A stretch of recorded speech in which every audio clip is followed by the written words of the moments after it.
So as we unroll or unveil this to us, to the district families tonight, we need to start thinking about this as an umbrella where we sit all of our children that are 3, 4, and 5 years old. So this umbrella is called universal preschool. Lots of research has gone into this shift in the state of California, and there is a lot of information that is coming out to us even now. But some of the research goes back 40 years to a program called the Perry Preschool Project, which is a study that looked at 2 groups of preschoolers, a group that had an intervention program, which was the High Scope Perry Preschool Project, and then a group of children who did not have a preschool experience.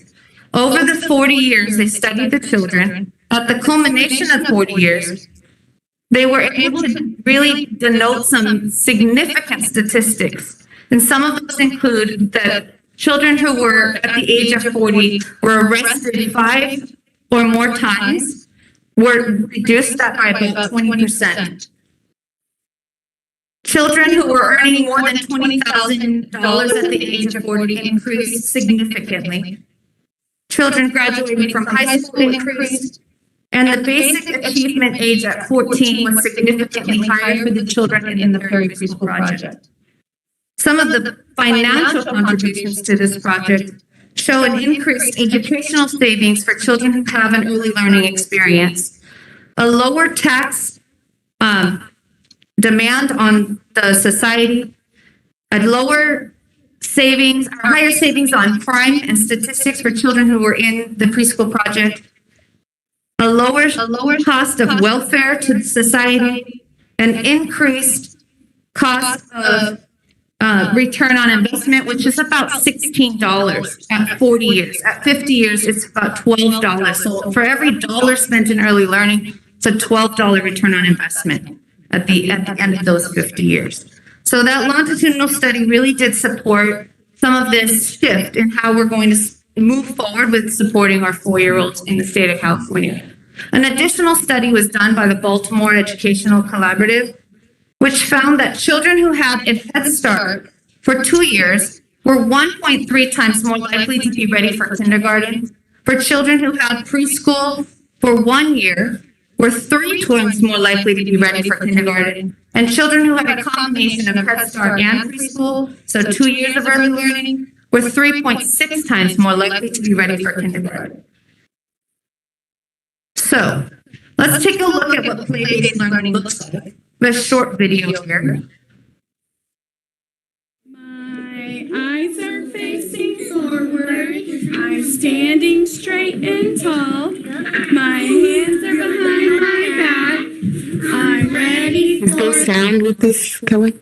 5, 4, 3, 2, 1. That is not working.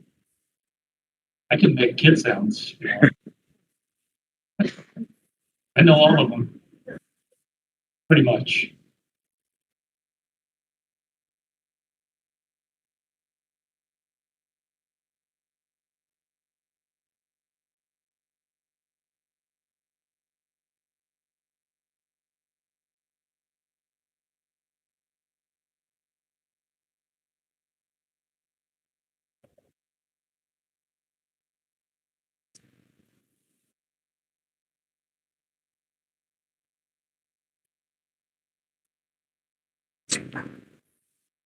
My eyes are facing forward.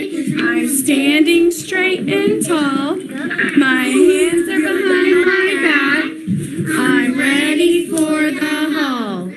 5, 4, 3, 2, 1, 0, 0. This is their first experience for the most part. A lot of them have been in talking about a play-based learning environment where children have their first experience. They might have been in childcare before, went to a preschool program. They have the opportunity to have unstructured play where teachers are really facilitators of that learning. She talks about all the things that she's teaching children, like a project-based, project approach-based. I think that it's more important for the children. She talks about teaching responsibility. She talks about teaching respect, how all of the learning that she does is student directed. So she keeps in mind the learning foundations that children need, what children need to know by the time they go to kindergarten. And how it's all centered around what children want to do. She talks about her assessment and how assessment is based on actual activities that she creates to assess. You'll see her do an experiment with them about clouds. And she asked them to estimate how many drops of rain it would take to make the cloud. Make the cloud rain. How many drops is on the top and it drops down and shows how many estimates. She talks about it being play-based and how children pick where they want to go at the end of circle time. So when she says their name, they select, I'm going to go to the play-doh area, or I'm going to go to the block area, which teaches accountability for their play. Yeah. She talks about how children are learning social emotional skills, which is a huge part of what we do in early learning. How children have materials in the classroom that are open-ended, so they choose what they want to do with those materials, and the teacher facilitates that learning in whatever way they would like. And she talks about how the video pauses simultaneously. Like a puzzle. She talks about open-ended materials being used how kids want, so that she doesn't just pick items that they can use only one way. She talks about allowing them to use real tools. Yeah, that's and dangerous. that builds responsibility and trust. So they go through routines of how do you keep yourself safe when using a real hammer and everything. How do you? They need to have their safety glasses. That's there. They talk here about when it's your turn to, when you have the owl, it's your turn to talk. And she asks them, why do you need the owl when you're talking? And the little boy responds, so that everyone can hear what everyone has to say. And it's a funny video because it shows what preschoolers will say. One of them talks about her dad getting struck by lightning when he was a child. Another talks about her sister falling off a slide. So it really is about a centered based approach around the child and the whole child and what the child wants to do, instead of pushing down academic rigorous curriculum to them. So I'm not going to continue to narrate this video, but I will tell you that what we're trying to achieve in this universal preschool environment is an opportunity for children to have a play-based environment. Yeah. Seen the video several times. Okay, thank you. All right, so sometimes when we talk about preschool and play-based environment, it makes people a little nervous about when is my child going to be ready for kindergarten. So what we would like to highlight here is that the children are learning through play. We are teaching foundational skills. And the preschool learning foundations are lined up with the California content standards. So if we look at just language and literacy, just this one foundation here, which is alphabetics and word recognition, when a child is 3 years old, by the time they're 4, they should be able to recognize the first letter of their own name. That's all they're expected to do in this standard. By the time they're 5, they should be able to recognize their own name and other common words in print. When they go to kindergarten, they should be able to recognize and name all upper and lowercase letters of the alphabet. So the California is really centered right now around foundational skills being taught to our preschool children, and that we push those foundational skills up through 3rd grade. And you can see how they align and do build into those academic rigorous standards that we have for our kindergartners. We see the same thing in every domain, but one example for math. So in the area of number sense, a 3-year-old should be able to begin to recognize and name a few written numbers. By the time they're 4, and then by the time they're 5, they should be able to recognize and know the name of some of those numbers. When they go to kindergarten, they should be able to recognize and write from 0 to 20, represent a number of objects with a written numeral 0 to 20. So if the teacher writes the number 10, they should be able to count out 10 items, or vice versa. We see the same in the standards of social emotional, writing, and all of the 8 domains in the early learning foundations. One of the big impacts that early learning has on children is that when children are enrolled in a preschool program, we see a significant impact on their kindergarten attendance. When we teach children early habits of the importance of attendance in their 4-year-old and 3-year-old year, We do see, and research at the Baltimore Education Consortium also found that children enrolled in programs have a massively increased attendance in kindergarten. So the idea behind early learning is that the most valuable or the most vulnerable population benefit from the funding that we give to the early learning foundations and supporting preschoolers. So some of the things that parents can do when they are thinking about how do I set up good attendance habits for my children, when you are looking to enroll your child in a preschool program, getting them ready for kindergarten, talk about kindergarten in a way that's exciting. Make it such something that you are looking forward to so much. Set a regular bedtime routine and a morning routine. Set out your clothes the night before. Make it exciting for children. When before their child starts school, make sure you go and meet the teacher at the orientation and introduce yourself to the teacher so that the child sees that home school connection starts early, and that when mom and teacher or dad and teacher or caregiver and teacher are on the same page, the child is on a trajectory of success. When the parent and the teacher are on the same page, the child wants to be at school, and that helps support the attendance. So get ready for kindergarten. We're going to have Krista talk a little bit about kindergarten readiness after I talk about the enrollment changes. Sorry, Krista. Okay, so what's coming for preschool coming up in the fall? So right now in 2021, we have a kindergarten a TK enrollment that's September to December. So we've in the district, we've struggled. How do we figure out a good visual for enrolling children to make sure we get them in the right place? So we have come up with this idea of clocks. So if we think about a clock and we think about 9 o'clock is always September and 12 o'clock is always December. Currently, we are enrolling children in TK. So those are children who will turn 5 between September and December. So in our TK program right now, all of our children are already 5 years old. In the fall of 22, the state will extend that window by 2 months. So think about the clock again. So anyone who turns 5 from 9 o'clock till 2 o'clock will go to TK, and that will be called UTK, so Universal Trans Kindergarten.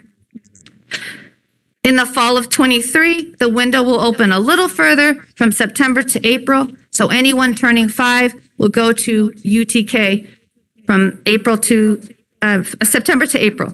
And then in the fall of 24, anyone turning 5 from September to June will go to Universal Trans Kindergarten.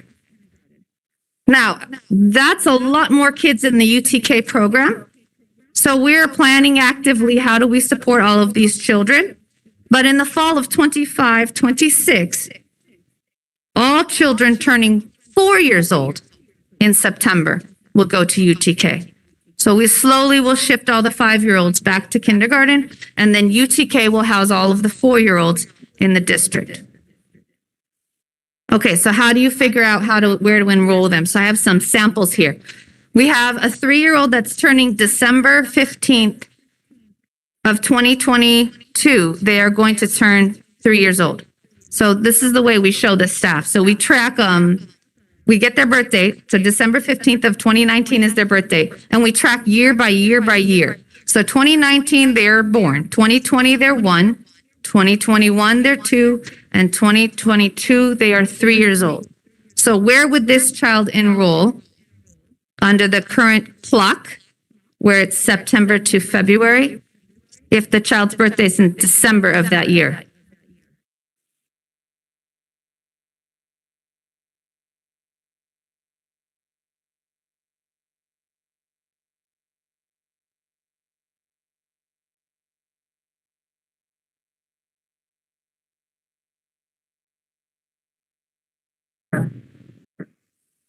Okay, I can't make it larger on presentation. Okay, so a child that's going to turn 3 years old in December of 2022 will go to preschool. Okay, a child that turns 4 that same year, their birthday is February 15th. In 2022, they will also go to preschool. And then the fall of 2022, if you have a kid that's going to turn 5 in April, that kid will also go to preschool. So preschool houses 3, 4, and 5-year-olds. UTK will only house children that turn 5 in that green section of the clock in the year in which we are enrolling. Okay? It's taken a lot of people a lot of time to think about this, and we always do this. People call me from the school sites, and we go through this with the kid. Let's get the birth date. What's the month? What's the clock we're looking at? Okay, so now Krista will talk about kindergarten readiness. Good evening. So what does it mean to be kindergarten ready? Here's some academic and behavioral skills that a student coming into kindergarten would be well equipped to be successful in kindergarten if they contain and have most of these skills in hand. So we're looking for students to be able to sit and listen to a story for a few minutes at a time. They should know their name verbally. They should be able to recognize and spell their name. They should be able to write their name pretty much in capital letters. They need to have had exposure to color and writing. That's always helpful. Hand dominance in place. Do we know, are they right-handed or left-handed, so the teacher can help guide them in their writing skills?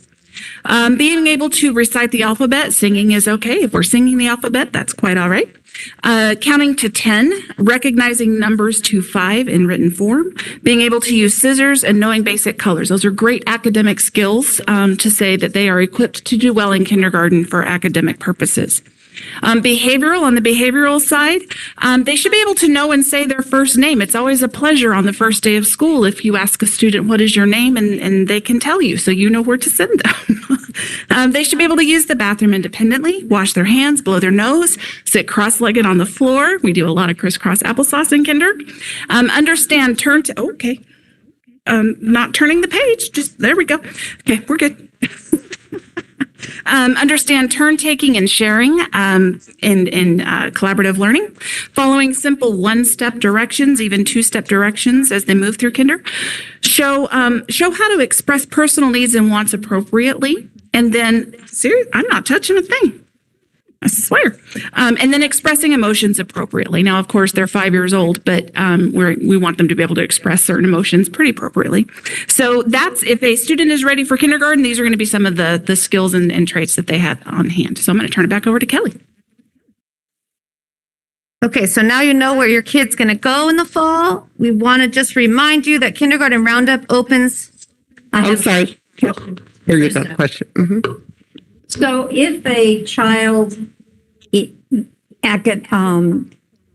chronologically is appropriate for kindergarten, but hasn't met these measures, can they stay in the lower grade? So these are the academic readiness preferred skills. We're going to address them in kindergarten regardless of where they're at. There's, by age appropriateness, we want them to be in kindergarten, and our teachers are amazing in getting them where they need to be. So we want to enroll by age appropriateness, and we're going to get them where they need. These are the ideal traits. Doesn't mean they can't enroll in kindergarten if they don't have them. We're going to get them where we need to be. We all know that they come from different backgrounds, different schooling. They may not have had the opportunity to attend preschool, so we're going to take them where they need to be.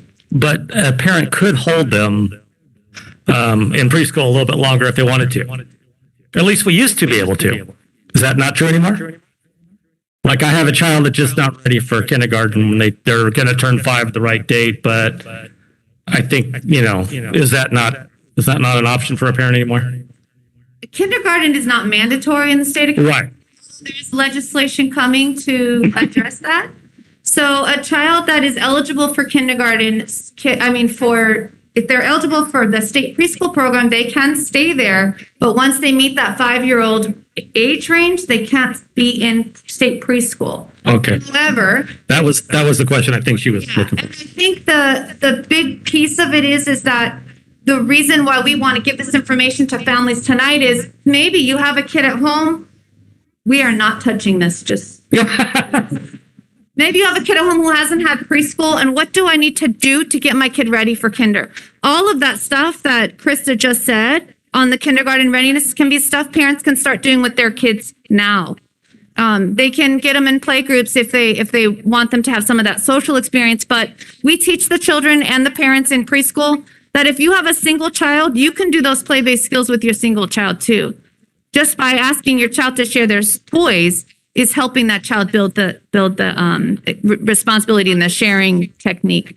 It's not the same when you're in a room with 24 other kids, for sure. But we do want parents to know what the skills are that their kindergarten needs to have before they come in. So we are always enrolling preschool students all year long. So if you're interested in enrolling, come on down. Okay, so that was an excellent question. We were not prepared for it, but I think we did good. It's okay. It's okay. Okay, so kindergarten roundup is March 14th, and we're going to talk about the process. How do you get your kiddo enrolled in kindergarten?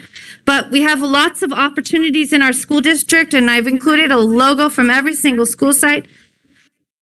This is changing on its own, so it's time to talk about immunizations. I know we're going to go through immunizations. So there are immunizations that are required for entry into preschool or into kindergarten. So those preschool immunizations are the Tdap. You need 4 doses polio, 3 doses Hep B, 3 doses MMR, 1 dose after the first birthday. And then the varicella is that chickenpox vaccine. You need that 1 dose, and a Hib, 1 dose after their first birthday. The differences between preschool and kindergarten are you need an additional Tdap, polio, Hep B, MMR, and a second chickenpox vaccine. Okay. All of the encouragement that I could provide families is to try to schedule those appointments right around their birthday. If you can schedule the appointment before their birthday so that you can get in to see the doctor. Lots of times in preschool, children are only able to get to a well-child visit once a year. So schedule that up front so you're not running into a situation where you can't get their vaccines on time. Okay, so how do you enroll in preschool or kindergarten or UTK?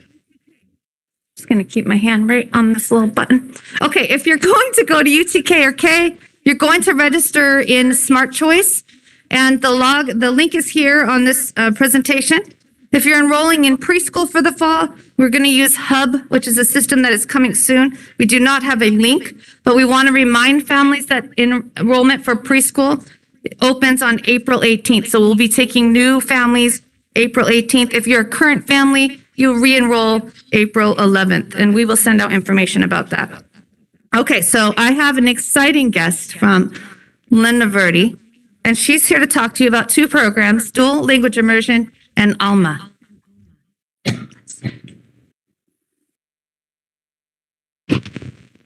I won't touch it. I promise. Okay. Good evening, everyone. Linda Verde had the exciting opportunity to come. We were invited. I am honored to be here on behalf of our Linda Verde team to speak about this great, unique opportunity that we've been offering for some time. So Linda Verde's Dual Immersion is opening their registration on February 14th. And we have this great partnership with ECE to try to recruit those families that are interested in our program. We have partnered up for several years now with the teachers, where we actually this virtual opportunity has made it so much easier for us to go to all of their meetings, or to several of their meetings, to be able to talk about our program and develop that partnership with the parents even before they come to try to enroll. We give them plenty of information. We answer all of their questions, or the majority of their questions, so they come to an orientation where we further develop or answer any more questions that they may have. So dual immersion, as you know, it's a unique opportunity where students learn in both languages, in Spanish and English.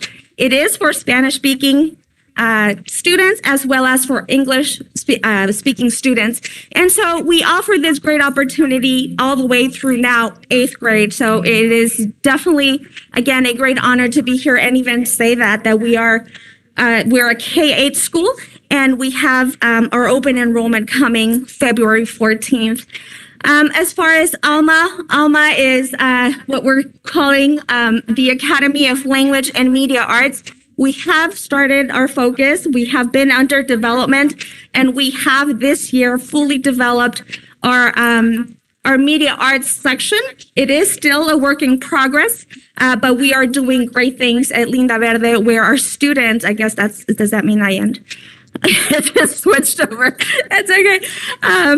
Where we are definitely focusing on media arts. And this is how our students then use their language skills to develop other skills that we teach, of course, in our site. Sorry, I'm stuttering a lot. I feel like I'm really nervous. I apologize.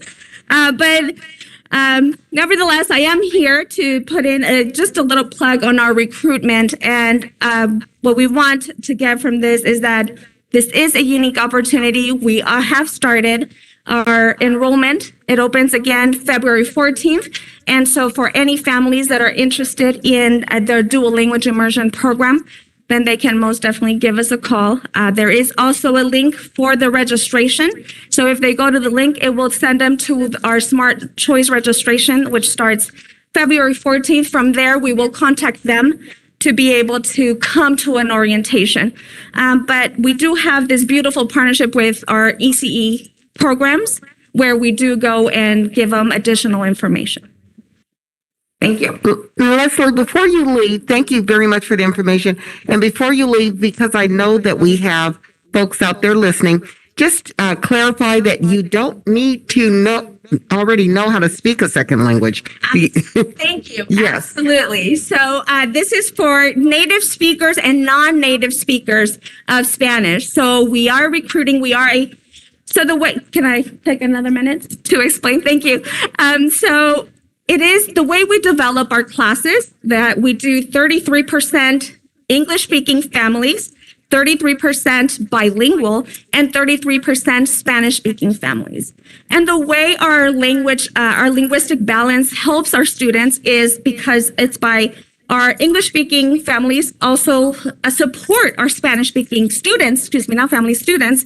They support our students in reaching high levels of academic language in both languages. So our goals, there's three pillars, there's three goals. For our students to achieve high levels of bilingual and biliteracy skills. We also want them to be fully immersed, of course, in the language, but also to be multicultural, have this social, let me breathe. Thank you. To have social cultural competencies. So they're learning about each other's culture along the way as they are developing these skills. So it is not, as Dr. Bowers mentioned, it is not only for Spanish-speaking families, it is definitely also for our non-native speakers of Spanish. Our teachers are fabulous. They use phenomenal strategies to support our students to achieve high levels of the language. Yeah. Okay, so what if you wanted to go to a school that is not in your neighborhood because you are interested in the computer science magnet or dual language immersion, or you're interested in any other option that we have that I can't think of at the moment? You need to fill out what's called a zone exemption. So if you want to go to a school, say you're zoned for a school in your neighborhood and you wanted to go to Discovery, you fill out what's called an intra-district zone exemption. And those are available on the Smart Choice website. If you are a student, maybe you're tuning in from West Side because you want to hear all the amazing things that Lancaster School District is doing, and you want to come to our school district from West Side or from East Side or Keppel or wherever you want to come from, you need to get released from your district, and then you would apply just like any other student in the Smart Choice system with that inter-district waiver in hand. Remember that those applications for zone exceptions open on March 1st through April 15th. So for families that are looking for additional resources, the Lancaster School District houses an amazing opportunity called the Welcome and Wellness Center, where they offer resources for families that range from enrollment support to support with a variety of needs, medical needs, assistance with backpacks, with clothing, with shoes, with all kinds of items. So if you are interested or you're a family that is seeking support, the Welcome and Wellness Center is here to support you. You can find them on the district website. And their phone number and email is there as well.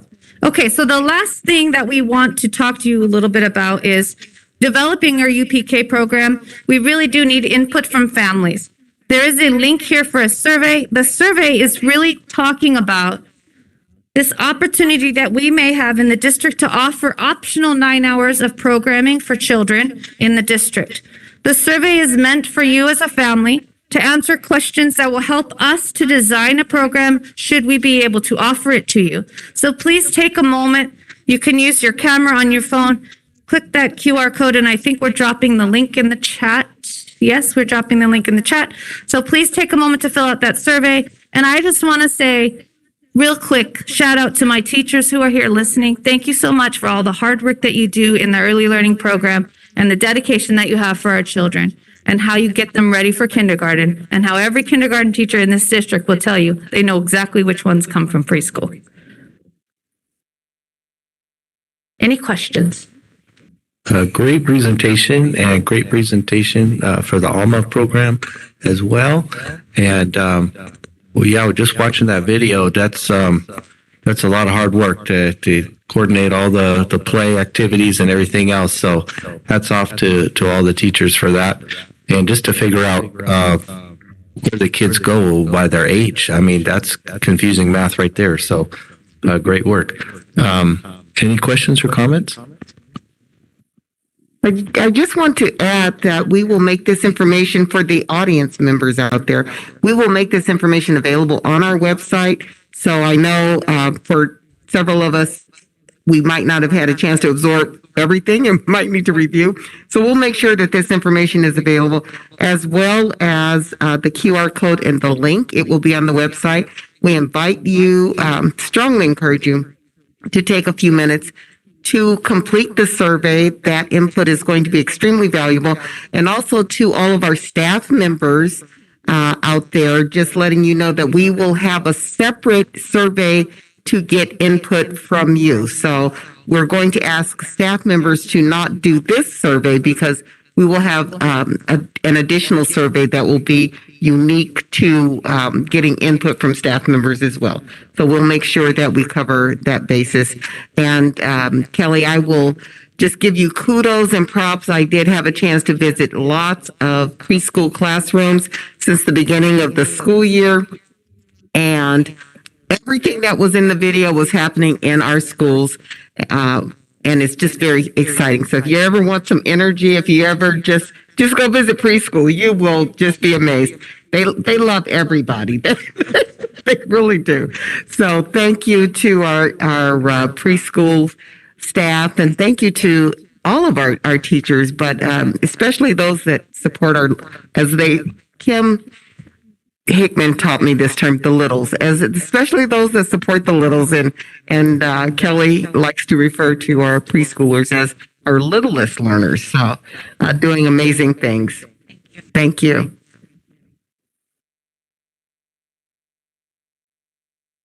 So if there's no other questions, that actually concludes our community forum for this evening. And should something come to mind later on, please feel free to let us know. We wanted to make sure you were aware of upcoming changes that are on the table in front of us. And one of the things you'll just note is that there's going to be changes over the next several years as that clock rolls back and opens up that window to more and more students. So that's going to impact staffing. That's going to impact facilities. There's going to be some ongoing things that we will need to monitor as we figure out what the needs are and how we can better support our families and how we can continue to support our staff members.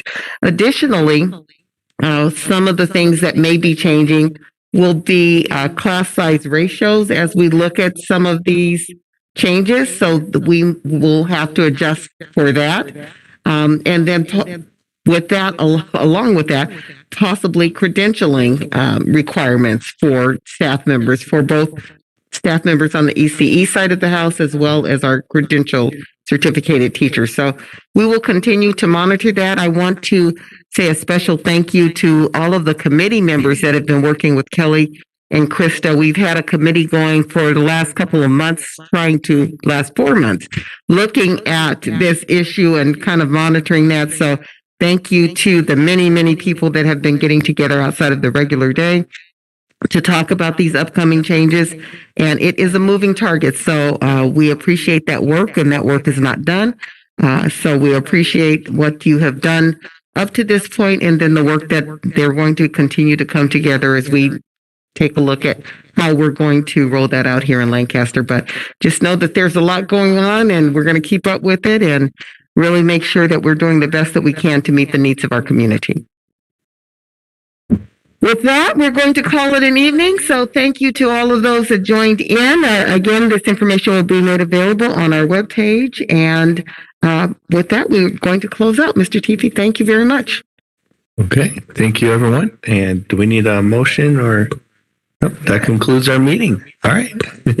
Thank you, everyone. Have a great evening.